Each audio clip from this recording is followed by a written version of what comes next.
नमस्कार दोस्तों, स्वागत है आपका हमारे आज के करंट अफेयर की क्लास में।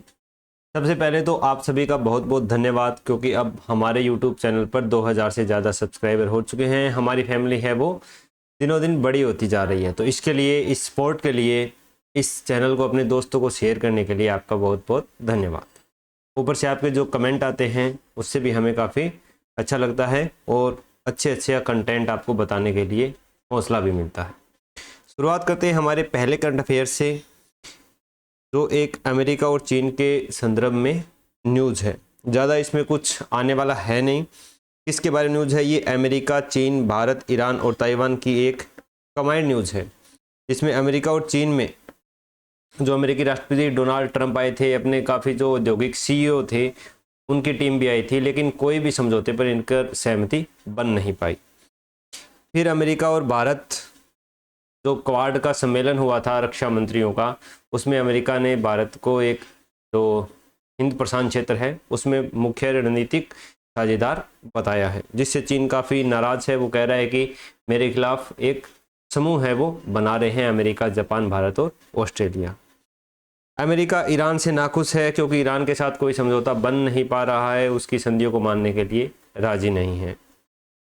अमेरिका ने यह भी बोला है कि हम ताइवान का समर्थन करने के लिए इतनी दूर सैन्य समर्थन के लिए नहीं आएंगे, लेकिन ताइवान को जो भी सैन्य सहायता होगी, जो भी युद्ध हथियार है वो भेजे जा रहे थे, वो निर्यात किए जाते रहेंगे। साथ में जो अभी सांग्रीला संवाद चल रहा है सिंगापुर में, जो 29 से 31 मई 2026 तक था, इसके बारे में जान लेते हैं। ये 28 देशों का 28 से ज़्यादा ही देश हैं जो हिंद प्रशांत क्षेत्र में जो देश आते हैं, कोई स्पेसिफिक देश नहीं है, तो उनके मध्य ये संवाद था। 2002 से इसकी स्थापना की गई थी, जिससे के बाद यह प्रतिवर्ष आयोजित किया जाता है। इसके बाद दूसरी भी ऐसी ही कटिंग है, जिसमें ये लेबनान की पहाड़ी पर इजरायली कब्जा हो गया है। लेबनान में है एक ब्लू फोर्ट, जिस पर 44 वर्ष के बाद इजरायली झंडा है वो फिर से लहराया है। सांग्रीला डायलॉग हमने देख ही लिया है, सिंगापुर में आयोजित है सांग्रीला डायलॉग 2026। भारत ने सुरक्षा सहयोग को आगे बढ़ाया है। हमारे रक्षा सचिव राजेश कुमार सिंह ने न्यूजीलैंड के रक्षा मंत्री क्रिस पेंक और सिंगापुर के रक्षा मंत्री चान चुन सिंह के साथ उच्च स्तरीय द्विपक्षीय बैठक की। फिर ये है हमारे राजस्थान से रिलेटेड करंट अफेयर्स। काफ़ी बच्चों के कमेंट आते हैं कि सर राजस्थान करंट अफेयर्स बताइए या फिर मंथली करंट अफेयर्स रिवीजन करवाइए। तो मंथली करंट अफेयर्स रिवीजन तो मेरे हिसाब से मुश्किल है मेरे लिए, क्योंकि काफ़ी कम समय मिल पाता है मुझे। राजस्थान के करंट अफेयर्स, अगर राजस्थान पत्रिका और दैनिक भास्कर में इन राजस्थान करंट अफेयर्स से संबंधित कोई मुद्दा आता है तो मैं उसकी चर्चा अवश्य करता हूँ। तो यही है कि जो हमारे राजस्थान के वेटलैंड्स है, आर्द्र भूमि है, जो जैव विविधता वहाँ पर पनप रही है, उसको अभी संरक्षित करने की ज़रूरत महसूस हो रही है, क्योंकि राजस्थान में कुल 46,748 आर्द्र भूमि है, छोटी बड़ी टोटल मिला करके, जिसमें से 76 वेटलैंड्स ही है जो आधिकारिक रूप से रजिस्टर्ड किया गया है। तो भारत में ये जो ऊपर न्यूज़ है, इसमें 4 केस आए हैं जिनकी बहुत ही दयनीय स्थिति है, जिनमें से मेनार, खिंचन और केवलादेव, ये तो रामसर साइट में शामिल है। इसमें आना सागर अजमेर है, उसमें भी नालों का गंदा पानी आ रहा है, जिससे वहाँ की जैव विविधता को खतरा है। बात करें राजस्थान में कुल रामसर स्थलों की, तो राजस्थान में टोटल 5 रामसर साइट्स हैं। सबसे पहले हुआ था केवलादेव राष्ट्रीय उद्यान भरतपुर 1981 में, उसके बाद सामर झील जयपुर 1990 ईस्वी में। फिर 3 ये हुए हैं 2025 में, Maynard wetland complex Udaipur, Khichan wetland Phalodi और सिलीशेड झील अलवर। ये जो मेनार और खिंचन है ये जून के अंदर हुए थे अपने, और ये सिलीशेड झील वाला दिसंबर में हुआ था। जो खिंचन वेटलैंड फलोदी है ये कुर्जा पक्षियों के लिए विश्वविख्यात है। इसके ऊपर जो नेशनल ग्रीन ट्रिब्यूनल है, अपना राष्ट्रीय हरित प्राधिकरण है, उसने भी संज्ञान लिया है। थोड़ा NGT के बारे में जान लेते हैं। अभी पर्यावरण से संबंधित, हरित प्रौद्योगिकी से संबंधित जो मुद्दे हैं उनके ऊपर काफ़ी ज़्यादा UPSC हो गया या स्टेट PSS हो गया, उसमें सवाल पूछे जाते हैं। तो NGT है नेशनल ग्रीन ट्रिब्यूनल। इसकी स्थापना NGT एक्ट 2010 के अंतर्गत 2010 में की गई थी, और ऐसा करने वाला भारत है वो तीसरा देश बन गया है। ऑस्ट्रेलिया, न्यूजीलैंड और भारत।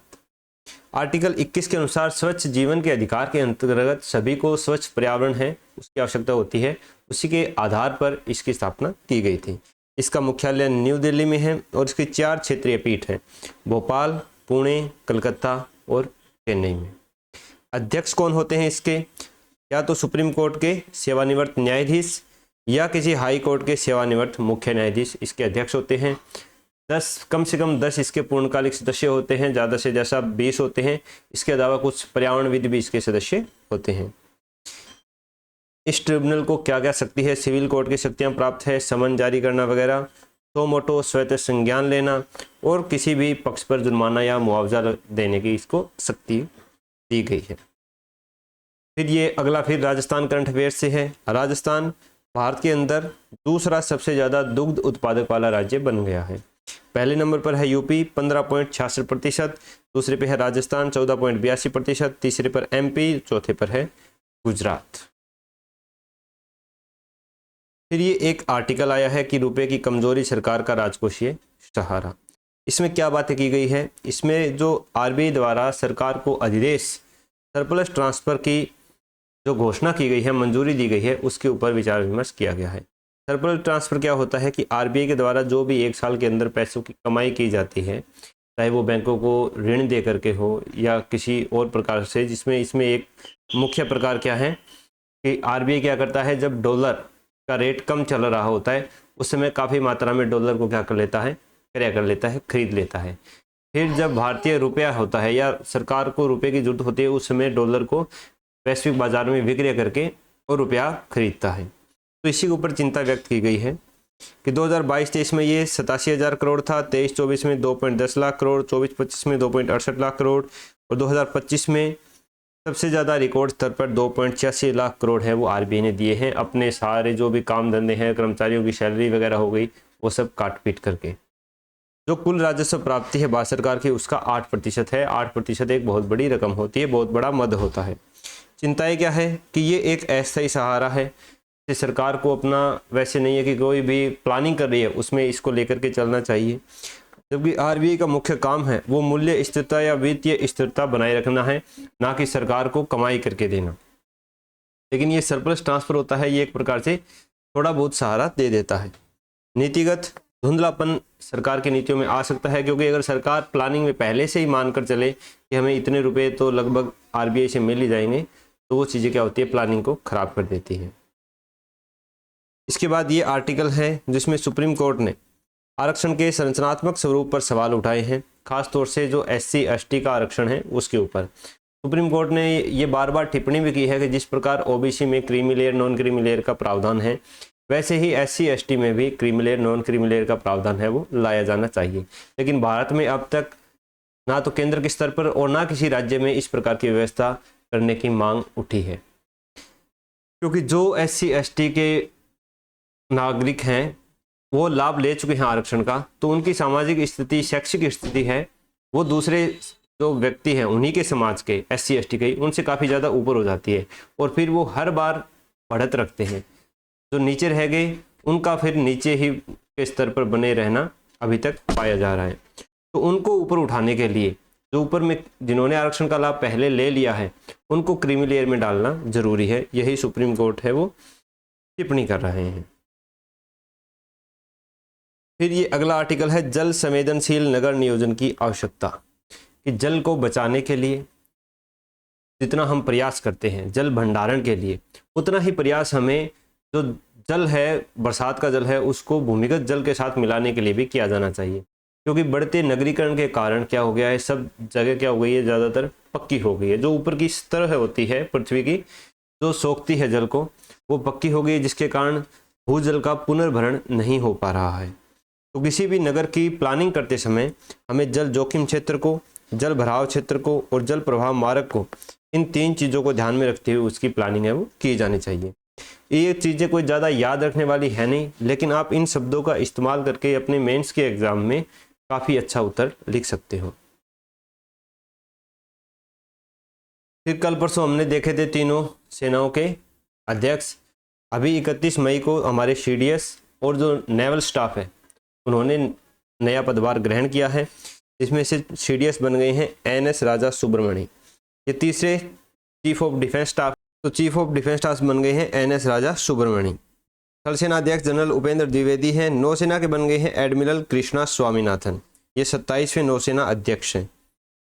वायुसेना के air chief marshal Amarpreet Singh ही है, ये 28वें CA से। फिर है कि राजस्थान में राज्य सूचना आयोग के जो मुख्य आयुक्त हैं उनके लिए समिति ने 25 दावेदार बनाए हैं, जो समिति निर्धारित करेगी और उनमें से राज्यपाल के द्वारा इनकी नियुक्ति की जाएगी। तो बात करें राज्य सूचना आयोग की, तो ये एक वैधानिक निकाय है क्योंकि इसकी स्थापना है वो RTI एक्ट 2005 के अंतर्गत की गई है। गठन 13 अप्रैल 2006 को किया गया था राजस्थान राज्य सूचना आयोग का। मुख्यालय है जयपुर में। हमारे पहले मुख्य सूचना आयुक्त थे MD कोरानी। इसमें एक CIC और अन्य इंफॉर्मेशन कमिश्नर होते हैं। नियुक्ति राज्यपाल के द्वारा एक समिति की सिफारिश पर की जाती है, जिस समिति में मुख्यमंत्री, विधानसभा में प्रतिपक्ष के नेता और मुख्यमंत्री द्वारा मनोनीत एक कैबिनेट मंत्री के द्वारा की जाती है। कार्यकाल इनका रहता है 3 वर्ष या 65 वर्ष की आयु, जो भी पहले हो, और ये पुनर्नियुक्ति के पात्र नहीं होते हैं, यानी एक बार अगर ये नियुक्त हो जाते हैं तो फिर पुनर्नियुक्ति नहीं होगी। फिर कल हमने ब्रह्मोस की निर्यात की डील देखी थी, आज उसी के बारे में डिटेल में आए। थोड़ा आकाश का भी मैटर है। हमारा जो रक्षा निर्यात है जो 2016 में 1522 करोड़ था, 2025-26 में 38,424 करोड़ पर पहुंच गया है, जिसको 2029-30 में 50,000 करोड़ तक करने की लक्ष्य है हमारी सरकार ने रखा है। मुख्य आयातक देश हैं अमेरिका, फ्रांस और अर्मेनिया। ब्रह्मोस मिसाइल है वो फिलीपींस को डील हो चुकी है। वियतनाम और इंडोनेशिया की जो डील है वो आखिरी चरण में है। आकाश 1S सिस्टम है वो अर्मेनिया को दिया जा चुका है, और आकाश NG यानी न्यू जनरेशन है उसके लिए भी अर्मेनिया के साथ आधिकारिक तौर पर बातें चल रही है। Pinaka multi barrel rocket system है, ये भी अर्मेनिया को हम निर्यात कर चुके हैं। इससे मेक इन इंडिया को बढ़ावा मिलता है, और ऑपरेशन सिंदूर में जो हमने बढ़त ली थी जिसके कारण विदेशों का विश्वास बढ़ा है हमारी रक्षा प्रणाली के ऊपर, इससे हमें बहुत ज़्यादा ऑर्डर आ रहे हैं। सिक्किम 5वां साक्षर राज्य मिला बना था, तो पहले 4 कौन से थे? पहला मिजोरम, दूसरा गोवा, तीसरा त्रिपुरा, चौथा हिमाचल प्रदेश और 5वां था सिक्किम। तो यही थे हमारे आज के करंट अफेयर्स। अगर आपको अच्छे लगे हो तो अपने अमूल्य सुझाव कमेंट बॉक्स में ज़रूर देना। अगर आप नए हो हमारे चैनल पर तो सब्सक्राइब करके बेल वाला आइकन जरूर दबा लेना। अपने दोस्तों को भी ये चैनल है वो शेयर कर दीजिए अपने ग्रुप्स के अंदर, और ये PDF मैं मेरे टेलीग्राम चैनल में डाल दूंगा, जहाँ से आप इसकी PDF डाउनलोड कर सकते हो। टेलीग्राम चैनल का लिंक मैंने नीचे डिस्क्रिप्शन में दे रखा है। मिलते हैं दोस्तों नेक्स्ट वीडियो में।